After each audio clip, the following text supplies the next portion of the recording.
के टाइम पे हर पर्सन चाहता है कि स्पोर्ट्स या फिर फिजिकल एक्टिविटीज में वो अपनी परफॉर्मेंस को इंक्रीज करे और अच्छी तरीके से खेले, और ये उन्हीं जनों के हेल्प से होता है, लाइक फिजिकल एजुकेशन के टीचर्स, कोचेज और ट्रेनर्स जो हैं वो इन इंडिविजुअल को हेल्प करते हैं अपनी परफॉर्मेंस को इंक्रीज करने में या इफेक्टिवली और एफिशिएंटली परफॉर्म करने में। प्राइमरी और हाई स्कूल्स में तो सबसे ज्यादा ध्यान मोटर स्किल्स पे दिया जाता है। उनका मानना है कि अगर पर्सन्स की मोटर स्किल्स पे ध्यान दिया जाएगा तो वो अपने आप अपनी परफॉर्मेंस को इम्प्रूव करेगा। तो यानी टीचर्स, कोचेस ये बहुत सारी हेल्प करते हैं इंडिविजुअल्स की ताकि वो स्पोर्ट्स में आगे बढ़ सके।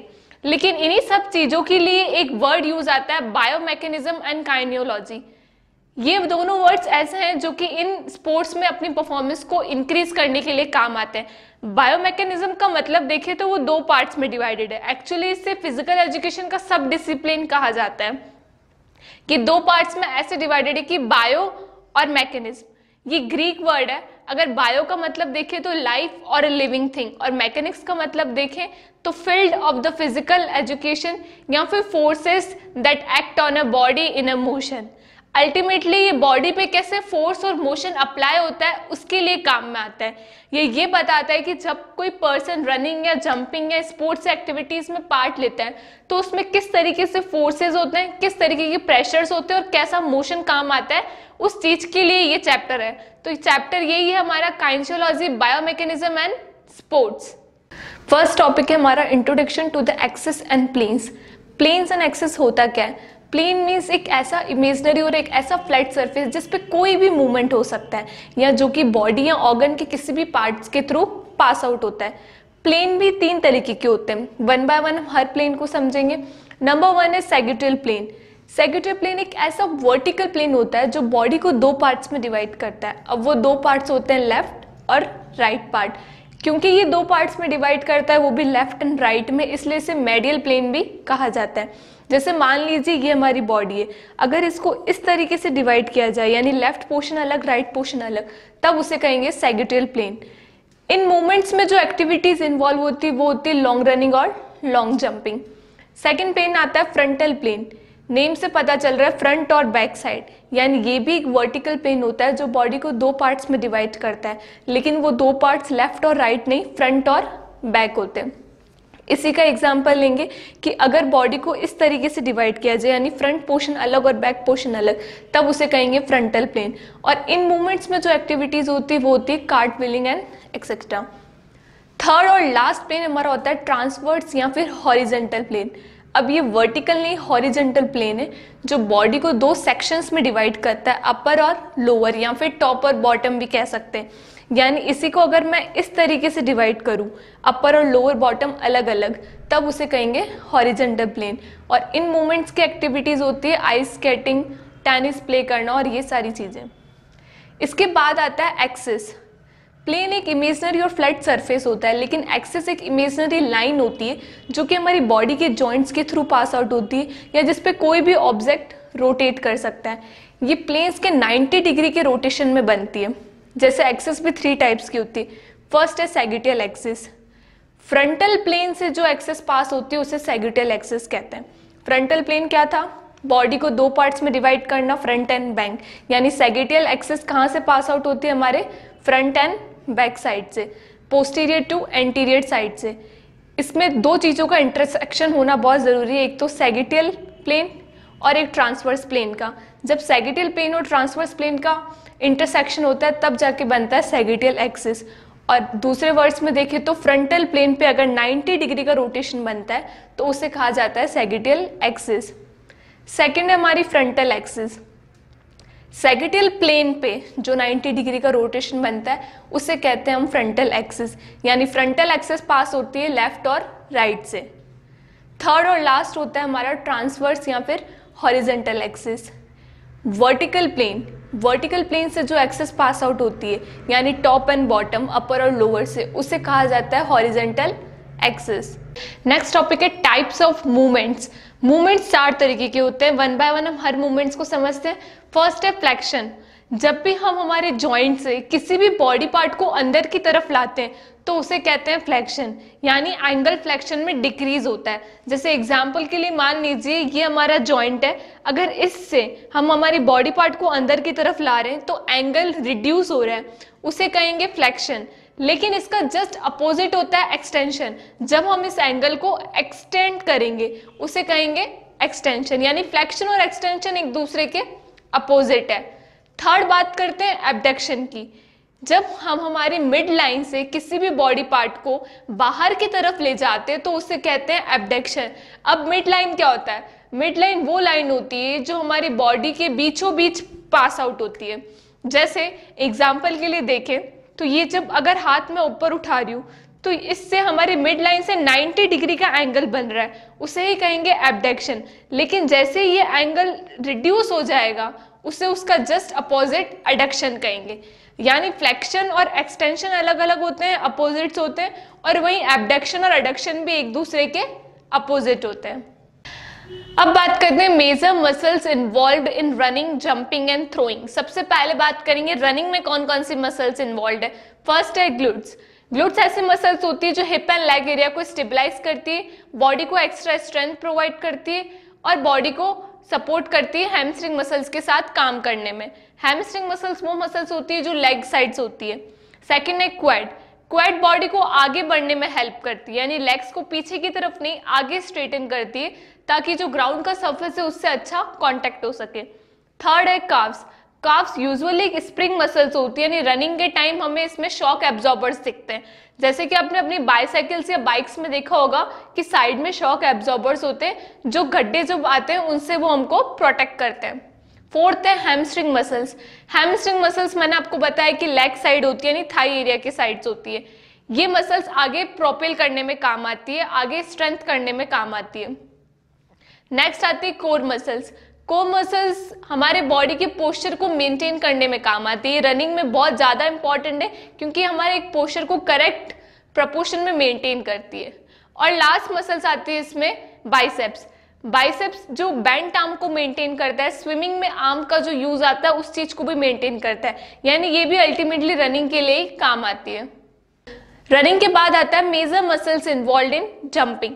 जंपिंग के अंदर लेग, फीट, ग्लूटियस मसल्स, कुछ इसी टाइप की मसल्स इन्वॉल्व होती है, लेकिन ये यूजुअली 3 फेजेस या 3 स्टेजेस में डिवाइड होता है। नंबर 1 होता है प्रिपरेटरी स्टेज, यानी जब हमारी बॉडी जंपिंग के लिए प्रिपेयर होती है, इसमें एंकल मसल्स का यूज किया जाता है। सेकंड आती है हमारा लॉन्चिंग फेज या लॉन्चिंग स्टेज, जिसके अंदर हैमस्ट्रिंग मसल्स यूज आती है जो कि थाई में होती है। इन मसल्स के अंदर जो हमारे नीज एक्सटेंसर है वो नीज को एक्सटेंड करते हैं और बॉडी को ये अलाउ करते हैं कि वो एयर में लॉन्च हो सके। और थर्ड और लास्ट होती है हमारी लैंडिंग फेज या फिर लैंडिंग स्टेज। इसमें सारी मसल्स का यूज होता है और हमारी बॉडी अल्टीमेटली वापस से अपनी रेस्टिंग पोजीशन यानी वापस से पहले वाली पोजीशन में जंप कर आ जाती है। कोर मसल्स भी जंपिंग के टाइम बहुत काम आती है। लास्ट है हमारा major muscles involve in throwing, यानी थ्रोइंग के टाइम कौन कौन सी मसल्स इन्वॉल्व होती है। उसके टाइम अगर हम बात करें तो डेल्टॉइड, ट्राइसेप्स एंड बाइसेप्स जैसी मसल्स का काम लिया जाता है, जो कि थ्रोइंग के दौरान वेलोसिटी के लिए कंप्लीटली रिस्पॉन्सिबल होती है। इसमें कुछ 2-3 मसल्स और भी होती है, जैसे पेक्टोरलिस मेजर्स। पेक्टोरलिस मेजर्स वो मसल्स होती है जो चेस्ट के साइड होती है, लार्ज मसल्स, और दूसरी होती है लैटिसमस डॉर्सी, जो बैक के हर साइड लार्ज मसल्स होती है, उसे लैटिसमस डॉर्सी कहा जाता है। अब बात करते हैं Newton's law of motion and their application in sports की। न्यूटन्स ने 3 लॉ ऑफ मोशंस बनाए थे। हम 1 बाय 1 हर मोशंस को समझेंगे। सबसे फर्स्ट लॉ ऑफ मोशन है law of inertia. Law of inertia क्या कहता है? ये मोशन ये कहता है कि जो ऑब्जेक्ट रेस्ट में है या फिर जो बॉडी या ऑब्जेक्ट रेस्ट में, वो रेस्ट में ही रहेगा, और जो ऑब्जेक्ट मोशन में है वो मोशन में ही रहेगा जब तक उन पर कोई एक्सटर्नल फोर्स अप्लाई ना किया गया हो। जैसे एक एग्जांपल के थ्रू इसको समझते हैं कि मान लीजिए एक टेबल पर एक बॉल पड़ी है। अगर वो बॉल पर कोई एक्सटर्नल फोर्स अप्लाई नहीं कर रहा है तो वो बॉल वहीं की वहीं पड़ी रहेगी, यानी रेस्ट में है तो रेस्ट में रहेगी। और अगर बॉल मोशन में है तो वो मोशन में ही रहेगी जब तक उसे किसी एक्सटर्नल फोर्स से रोका ना गया हो। लेकिन यहाँ एक कंफ्यूजन की बात यह आती है कि आप लोग सोच रहे होंगे कि जब भी हम किसी बॉल को ग्राउंड में फेंकते हैं तो वो कंटिन्यू मोशन में नहीं रहती, वो कुछ टाइम बाद जाके रुक जाती है। ये किस कारण होता है? ये भी एक एक्सटर्नल फोर्स के कारण होता है। यहाँ पर भी एक फोर्स अप्लाई होता है जिसे कहते हैं फ्रिक्शनल फोर्स। फ्रिक्शनल फोर्स के कारण वो बॉल थोड़ा आगे चल के रुक जाती है और इसी कारण वो मोशन में नहीं रहती। लेकिन अगर आप किसी ऑब्जेक्ट को फ्रिक्शनलेस सरफेस पे रोटेट करते हैं तो वो सेम मोशन में रहती है और सेम डायरेक्शन में रहती है जब तक उस पर कोई एक्सटर्नल फोर्स अप्लाई ना किया गया हो। तो इन शॉर्ट ये लॉ यही कहता है कि अगर कोई ऑब्जेक्ट रेस्ट में है, रेस्ट में ही रहेगा, मोशन में है, मोशन में ही रहेगा जब तक उस पर आप कोई फोर्स अप्लाई ना करो। अगर इसके कुछ स्पोर्ट्स से रिलेटेड एग्जांपल देखें तो जब भी हम किसी चीज की स्टार्टिंग करते हैं, जैसे रनिंग की, जेवलिन थ्रो की, इन सब में लॉ ऑफ इनर्शिया का यूज होता है। सेकेंड लॉ है law of acceleration. Law of acceleration ये कहता है कि change in motion is directly proportional to the force producing it and inversely proportional to its mass। Motion का मतलब है एक्सीलरेशन, यानी change in acceleration directly proportional है उसके फोर्स प्रोड्यूसिंग इट के और इनवर्सली प्रोपोर्शनल है उसके मास के। तो यहाँ हमने दो सिचुएशंस देखी, हम दोनों सिचुएशंस के एक एग्जांपल के थ्रू समझते हैं। जैसे पहला लेते हैं कि change in acceleration is directly proportional to the force producing it. मान लीजिए एक वुडन बॉक्स है जिसपे हमने 1 न्यूटन का फोर्स लगाया तो उस पर कुछ एक्सीलरेशन आएगा, और वहीं अगर उस पर 10 न्यूटन का फोर्स लगाएंगे तो उस पर ज्यादा एक्सीलरेशन आएगा। तो इससे ये प्रूफ होता है कि जितना ज्यादा फोर्स उतना ज्यादा एक्सीलरेशन। तो यानी एक्सीलरेशन और फोर्स एक दूसरे से डायरेक्टली प्रोपोर्शनल है। सेकेंड पॉइंट यहाँ ये आता है कि change in acceleration is inversely proportional to its mass. अगर 2 kg का एक वुडन बॉक्स है और मान लीजिए दूसरा 5 kg का वुडन बॉक्स है, दोनों पे अगर हम सेम फोर्स अप्लाई कर रहे हैं तो जाहिर सी बात है जो 2 kg का वुडन बॉक्स है वो ज्यादा आगे जाएगा 5 kg की वुडन बॉक्स के कंपैरिजन में, क्योंकि उसमें ज्यादा एक्सीलरेशन होगा, क्योंकि उन दोनों का मास डिफरेंट है। तो इससे ये प्रूफ होता है कि change in acceleration is inversely proportional उनके मासेस के। तो ये था हमारा second law, change in acceleration या law of acceleration. Third law है law of reaction. Law of reaction ये कहता है कि for every action there is equal and opposite reaction, यानी हर एक्शन के लिए एक इक्वल और एक अपोजिट रिएक्शन मिलता है। जैसे मान लीजिए अगर आप दीवार पे कोई पंच करते हो तो दीवार से भी उसी फोर्स में एक सेम रिएक्शन मिलता है, यानी हर एक्शन का एक इक्वल एंड अपोजिट रिएक्शन मिलता है। इसके स्पोर्ट्स रिलेटेड कुछ एग्जाम्पल देखें तो पहला एग्जाम्पल है स्विमिंग। स्विमिंग करते टाइम एक स्विमर वाटर को बैकवर्ड पुश करता है, वो होता है हमारा एक्शन, लेकिन वाटर अपनी बॉडी को, स्विमर की बॉडी को फॉरवर्ड पुश करता है, तो उसे कहते हैं रिएक्शन।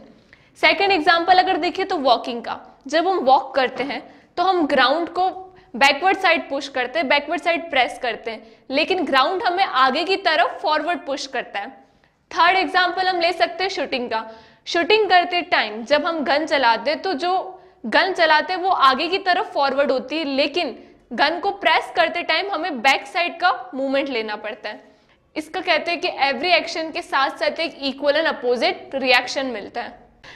अब बात करते हैं friction and types of friction की। फ्रिक्शन क्या है?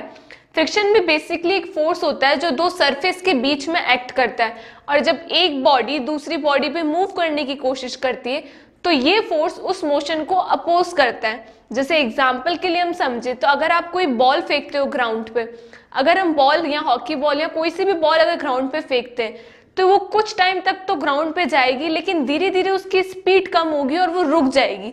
वो कंटिन्यू मोशन में ही नहीं रहेगी, वो आगे चल के थोड़ी देर बाद रुक जाएगी या थोड़ी दूरी पे वो रुक जाती है। ऐसा क्यों होता है? हमने न्यूटन्स के लॉ में भी पढ़ा था कि कोई एक्सटर्नल फोर्स उस मोशन को रोकता है, तो वो जो एक्सटर्नल या इनविजिबल फोर्स हम कह सकते हैं जो उस बॉल के मोशन को अपोज कर रहा है उसे कहते हैं फ्रिक्शन, क्योंकि यही फोर्स उस बॉल को आगे नहीं बढ़ने देता, वो कुछ दूरी पे जाके रुक जाती है।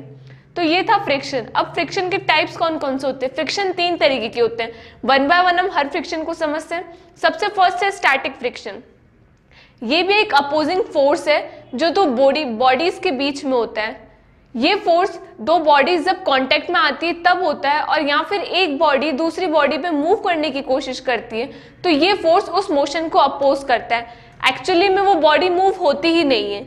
जैसे अगर कोई बॉक्स है, अगर आप उसको प्रेस कर रहे हो, मान लीजिए आप उसको धक्का दे रहे हो, तो जाहिर सी बात है कि वो हिलना चाहिए, लेकिन अगर वो नहीं हिल रहा है क्योंकि जो ग्राउंड है हमारा और जो बॉक्स है वो दोनों कांटेक्ट में, जब दो बॉडीज कांटेक्ट में होती है तो वहां पे लगता है स्टैटिक फ्रिक्शन, क्योंकि स्टैटिक फ्रिक्शन एक ऐसा अपोजिंग फोर्स है जो उस मोशन को आगे बढ़ने नहीं दे रहा, उस बॉक्स को आगे नहीं बढ़ने देता। सेकेंड बात करते हैं हम स्टैटिक फ्रिक्शन के बाद आता है स्लाइडिंग फ्रिक्शन। ये भी एक अपोजिंग फोर्स है। जब एक बॉडी दूसरी बॉडी के सरफेस पे स्लाइड करने की कोशिश करती है तब लगता है स्लाइडिंग फ्रिक्शन। जैसे एग्जांपल के लिए आप आइस स्केटिंग देखें तो सबसे पहले अगर आप आइस स्केटिंग करें तो मान लीजिए आपके फ्रेंड ने आपको धक्का दिया, तो स्टार्टिंग में तो आपको इनिशियल स्पीड मिल गई, लेकिन क्या आप उसी स्पीड से कंटिन्यू रहोगे? नहीं। अगर आपके फ्रेंड ने आपको धक्का दिया तो आप आगे चल के आपकी स्पीड धीरे हो जाएगी और उसके बाद कई देर बाद तो रुक भी जाएगी। अब यहाँ पर कौन सा फोर्स लग रहा है जो इस मोशन को अपोज कर रहा है, जो इस ग्राउंड और स्केटिंग के मोशन को अपोज कर रहा है? वो होता है स्लाइडिंग फ्रिक्शन। स्लाइडिंग फ्रिक्शन आपको आगे नहीं बढ़ने देता, सिर्फ इनिशियल स्पीड मिलती है, आप उस स्पीड में आगे बढ़ते हो, उसके बाद धीरे धीरे वो कम हो जाती है। और थर्ड एंड लास्ट है रोलिंग फ्रिक्शन। यहाँ भी अपोजिंग फोर्स कहलाता है रोलिंग फ्रिक्शन भी, जब एक बॉडी दूसरी बॉडी के सरफेस पे रोल करने की कोशिश करती है। जैसा आपने कोई व्हील देखा होगा, अगर व्हील को हम घुमाते हैं तो पहले तो वो बहुत तेज स्पीड में घूमता है, लेकिन धीरे धीरे उसकी स्पीड बहुत कम हो जाती है और कुछ टाइम बाद तो वो बिल्कुल बंद हो जाता है। तो यहाँ पर जो मोशन को अपोज कर रहा है फोर्स वो कहलाता है हमारा रोलिंग फ्रिक्शन फोर्स। तो फ्रिक्शन क्या होता है? जो मोशन को अपोज करते हैं, यानी अपोजिशनल फोर्स कह सकते हैं अपन। अब बात करते हैं projectile and factors affecting the projectile trajectory. Projectile क्या होता है? जब भी आप किसी ऑब्जेक्ट को under an action of gravity एक एक्यूट एंगल में थ्रो करते हैं तो उसे कहते हैं प्रोजेक्टाइल। प्रोजेक्टाइल पे यूजुअली दो तरीके की फोर्स ही एक्ट करते हैं। फर्स्ट है एयर रेजिस्टेंस और सेकंड है ग्रेविटेशनल फोर्स। जो पाथ इस प्रोजेक्टाइल को बनाता है उसे हम प्रोजेक्टर कहते हैं, जो कि एक पैराबोलिक पाथ होता है। एग्जाम्पल के लिए हम देखें तो एक बॉल को फेंकना या फिर जेवलिन थ्रो करना, ये सारे एग्जाम्पल प्रोजेक्टाइल में आते हैं। अब बात करते हैं कौन कौन से फैक्टर्स प्रोजेक्टाइल ट्रेजेक्टरी को इफेक्ट करते हैं। फर्स्ट है इनिशियल वेलोसिटी। जितनी ज़्यादा इनिशियल वेलोसिटी होगी उतनी ज़्यादा प्रोजेक्टाइल की रेंज होगी, और जितनी कम इनिशियल वेलोसिटी होगी उतनी ही कम प्रोजेक्टाइल डिस्टेंस कवर कर पाएगा। एग्जाम्पल के लिए अगर हम देखें तो आप सब लोगों ने एंग्री बर्ड्स का गेम खेला होगा। एंग्री बर्ड्स के गेम में जब आप स्लिंग से उस बर्ड को पीछे की तरफ लाते हो तो उसे ज़्यादा इनिशियल वेलोसिटी मिलती है और वो ज़्यादा रेंज को कवर करती है। लेकिन अगर आप स्लिंग से कम दूरी पे बर्ड्स को पीछे लाओगे तो वो उतनी ज़्यादा रेंज कवर नहीं कर पाएगा और वो डिस्टेंस भी कम कवर करेगा। सेकेंड है हमारा angle of projection. Angle of projection का भी रेंज पे बहुत ज़्यादा फर्क पड़ता है। अगर एंगल ऑफ प्रोजेक्शन 45 डिग्री का है तो हमें मैक्सिमम रेंज मिलेगी, लेकिन मान लीजिए कि वो 45 डिग्री से कम है, जैसे 30 डिग्री, तो वो लेस डिस्टेंस को कवर करेगा और प्रोजेक्टाइल की हाइट भी बढ़ जाएगी और रेंज और डिस्टेंस कवर अप करने की जो कैपेसिटी है वो भी कम हो जाएगी। थर्ड है हाइट ऑफ प्रोजेक्शन। इसका भी प्रोजेक्टर पे बहुत ज़्यादा फर्क पड़ता है। जैसे मान लीजिए अगर आप किसी ऑब्जेक्ट को नॉर्मल ग्राउंड से फेंकते हैं और उसी ऑब्जेक्ट को सेम वेलोसिटी से किसी बिल्डिंग के ऊपर से फेंकते हैं, तो जो ऑब्जेक्ट बिल्डिंग के ऊपर से फेंका गया है वो ज़्यादा डिस्टेंस कवर करेगा एज कम्पेयर टू नॉर्मल से ग्राउंड पे फेंका गया। फोर्थ है एयर रेजिस्टेंस, यानी जितनी ज़्यादा एयर रेजिस्टेंस होगी उतनी ज़्यादा प्रोजेक्टाइल की रेंज कम होगी। लेकिन अभी एयर रेजिस्टेंस भी कुछ फैक्टर्स पे डिपेंड करता है। जैसे फर्स्ट है सरफेस ऑफ ऑब्जेक्ट। जितना ज़्यादा ऑब्जेक्ट का सरफेस रफ होगा उतनी ज़्यादा ही एयर रेजिस्टेंस होगी। सेकेंड बात करें सरफेस टू वॉल्यूम रेशियो। जितना ज़्यादा सरफेस टू वॉल्यूम रेशियो होगा उतनी ही ज़्यादा एयर रेजिस्टेंस किसी ऑब्जेक्ट को इफेक्ट करेगी। थर्ड है मास। मास के केस में जितने ज़्यादा ऑब्जेक्ट का मास कम होगा उतनी ही ज़्यादा एयर रेजिस्टेंस बढ़ेगी। और लास्ट वन है स्पीड। स्पीड जैसे जैसे ऑब्जेक्ट की बढ़ेगी वैसे वैसे उसका एयर रेजिस्टेंस भी बढ़ता जाएगा। लास्ट फैक्टर है हमारा ग्रेविटेशनल फोर्स। ग्रेविटेशनल फोर्स की बात करें तो वो यूजुअली हर ऑब्जेक्ट के लिए सेम होता है, लेकिन कभी कभार जैसे जैसे एल्टीट्यूड बढ़ता है वैसे वैसे ग्रेविटेशनल फोर्स कम होता जाता है। एग्जाम्पल के लिए अगर हम देखें तो हम किसी बिल्डिंग से या किसी पहाड़ी से जब किसी बॉल को फेंकते हैं तो उसकी परफॉर्मेंस ज़्यादा बेटर होगी उस इंसान से जो कि नॉर्मल ग्राउंड से उस बॉल को फेंकेगा।